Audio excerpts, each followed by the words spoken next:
Hey, good afternoon, and please introduce yourself and the neighborhood you live in. My name is Todd Salvatore, and I live in the Woodside Homes neighborhood called At the Park with my wife Leslie. Great, and can you tell me what is your vision, both short and long term, for the Cadence Community Association? Well, my vision, short and long term, is the same, and that's to make Cadence the most attractive master plan community in the valley. I think it is right now. As far as short-term and long-term focus, short-term focus, I'd really like to see us in partnership with the developer and the builders getting together to make sure the same consistent message is being presented to potential home buyers. They say we may have up to 10,000 residences in this neighborhood eventually, community. Only 1,700 have been built so far, so 83% of the homes in this community are still, unbuilt, unfinished. So I think it's imperative that we have a consistent message. I know when I moved in 4 years ago, the builder sold me on, the big thing they sold us on was the Smith's Marketplace. It's going to open and start building in 18 months, and 4 years later, it still hasn't happened. So we don't want people to move in here and be disappointed. We want to be candid with them and give them a consistent message. Long term, the big thing obviously is the budget. This community was predicated on the fact that it's affordable, and it's remarkably affordable. $40 a month. It was $35 when we moved in, so it hasn't moved that much. So it's really imperative that we be mindful of the budget. Long term, you have maintenance issues, you're going to have repairs. We have all these great amenities in our community: the pool, the pickleball courts, the fitness courts, the playgrounds. Those are all going to have to be repaired and maintained, or even replaced eventually. And then there's always you don't hope for it to happen, but there's always the possibility that the association could be in litigation with either a subcontractor or a vendor or a current or a former homeowner. So we have to be mindful of that and make sure we have the appropriate reserves. Perfect, and can you describe to everyone why you would like to be on the board of directors? Well, my wife and I were one of the first people to move into Cadence in September of 2015 now. The home builder tells us that we were the first ones to actually sign a contract with them. I don't know if that's true, but we feel vested in the community. We plan on being here a long time. We plan on retiring in this community. And from the day we walked in and took a look at the park and the view from the park, I just said, wow, this place has tremendous potential, and I'd just like to be a part of it. Awesome. And to describe to everyone your skills and or experiences that would be of benefit to the overall success of the Cadence Community Association. So I have over 25 years of licensed real estate experience. I've worked all over the country, literally in every corner of the country you could imagine, from New Jersey to Hawaii. I've worked with a wide range of people, different economic, socio-economic demographics and backgrounds. So I've spent 20 of those 25 years negotiating land deals for public infrastructure projects across the country. So I feel I have a pretty good background, pretty good experience, especially with people. Perfect. And please share your particular strengths, starting off with leadership.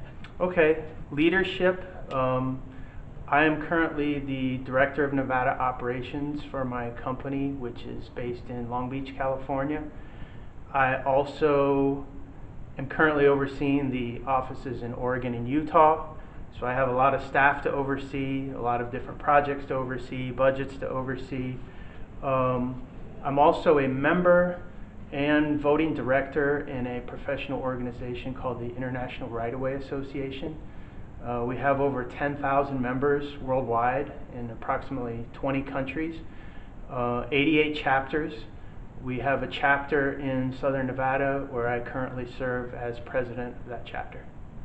Okay, and can you share your particular strength in financial understanding? Yeah. For example, budgeting, expenditures, balance sheets. Sure.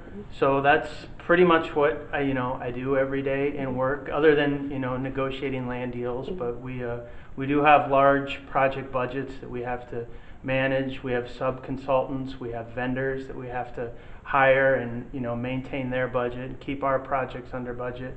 In fact, we did all the land acquisition for the Project Neon, which just wrapped up in downtown Las Vegas, working on behalf of the Department of Transportation. Perfect. And can you share your particular strengths in the social aspects of building and strengthening a sense of community? Well, the projects we work on impact entire communities. So one of the requirements of our job is to be able to get up and speak in front of the community, speak to individuals either at their kitchen table or CEOs or attorneys across the board table from them, and even take charge in public meetings. And a lot of times those public meetings can be very contentious.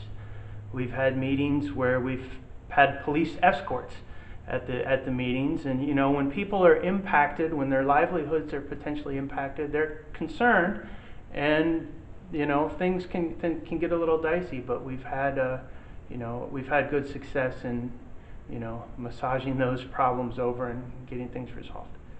Awesome. And what are your strengths in regards to architectural, such as understanding established guidelines and their application? I've read the guidelines. I understand them. I understand the purpose of the guidelines. We want a uniform and consistent appearance to our neighborhood. It's good for property values. It's good for everybody's bottom line. What we need to be mindful of is the application of those guidelines. The application needs to be consistent and it needs to be uniform. We can't treat one resident or one neighbor different than we're treating another neighbor when it comes to those guidelines. So we have to be consistent across the board. That's important. Great. And briefly describe one aspect of the Cadence Community Association that you would do differently and why. I think if I had to pick one aspect, it would be the time and place in which, maybe not the place, but the times that the board meetings are held. I think they've consistently been held on a weeknight at 5:30 p.m. I know most people in this community are working families. A lot of us work 9 to 5. A lot of us commute to work. I've been here 4 years. I've never been able to make a board meeting at 5:30. It's just not in my schedule. So I would propose that we maybe move the meetings to 7 or 7:30 on a weeknight, or even consider having an occasional board meeting on a weekend. The board members should be holding meetings that are convenient and conducive to the community and not necessarily to themselves. So I think if we need to get input from as many neighbors as we can. We need to get buy-in from as many neighbors as we can. The more dialogue, the more debate sometimes, I think the stronger the community will be. So I think maybe adjusting those meeting times would help increase participation. Perfect. And is there anything else that you would like to share or that you feel would have an impact on your candidacy? Not really, just that whether or not I'm selected or not by my neighbors, I would still be 100% committed to the betterment of this community and looking out for it in the long run and devoting myself 100% to the position if I am selected. Great. Well, thank you so much for your time, and we really appreciate it. Thank you. Thank you.